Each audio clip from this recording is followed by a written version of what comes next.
Colin, why is it so bad, that particular area, the Somerset levels? Well, historically, this area was the area of the Avalon Lake of King Arthur. It was just lakes and swamp. So it always has been prone to always has flooding. been. In fact, it always has been flooding in winter. This is just the worst it's been since about 1876, but it always does flood to some extent in winter.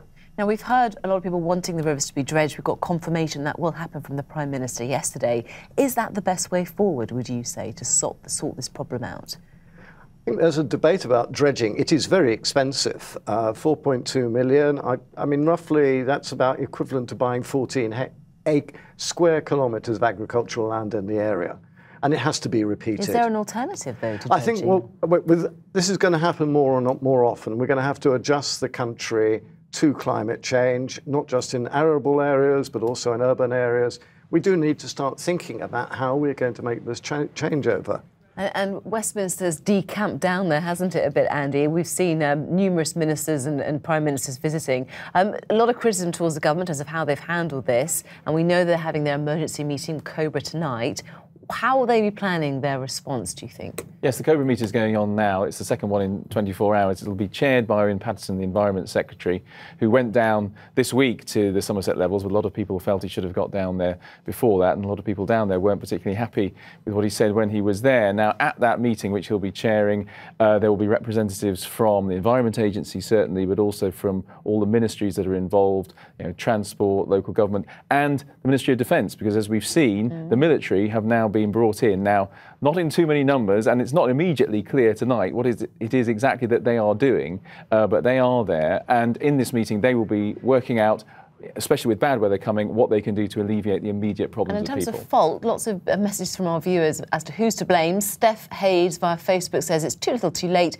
They hadn't made cutbacks on the Environment Agency, which is the agency which is kind of in charge of all of this, and other places maybe more could have been done. I mean, have the government responded to anything like that in terms of cuts? Well, from the moment this bad weather set in, even before this week, the government has accepted that the Environment Agency, like other parts of public spending, is being cut back, but they've insisted that there is enough money there for the Environment Agency to do the necessary work that has to be done out on the front line. And the Environment Agency, who I've been talking to a lot today, have said that we have 200 people on the ground, and they've been there over most of January through all this bad flooding period. And they, incidentally, are not convinced about that dredging will solve all the problems. They accept that probably dredging will now take place, but they're not convinced that even if they dredged all last year, this would have prevented this flooding now. It's miserable if you live down there, isn't it, Colin? We've seen the weather across the country, let alone in Somerset. We know another big storms along the way, which I'm assuming means more flooding, right?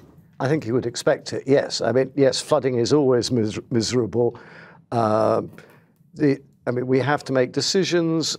In this case, you say, well, we're going to have to live with the floods here, so we have to make it more habitable. Yes, and Jason Steers, again from Facebook, says we need long-term strategies to cope with overpopulation and climate change. I mean, if you were in charge, if you were in number 10, what kind of long-term strategies would you be putting in place for places like the Somerset levels? I think you'd have to think, I mean, we have this not just there, we have, 60% of Hull is in a high flood risk area. We are not going to evacuate Hull.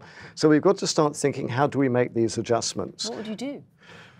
We'd have there in urban areas, we've got to have a way of redevelopment which doesn't create planning blight, because just sort of saying this is high flood risk destroys land values, and then will lead into a spiral. So I think we need to look at the options. It almost certainly means we're going to have to stop trying to modify the environment to make it suitable, and think about how we can change our own behaviour and the way we use land to suit the circumstances. Okay.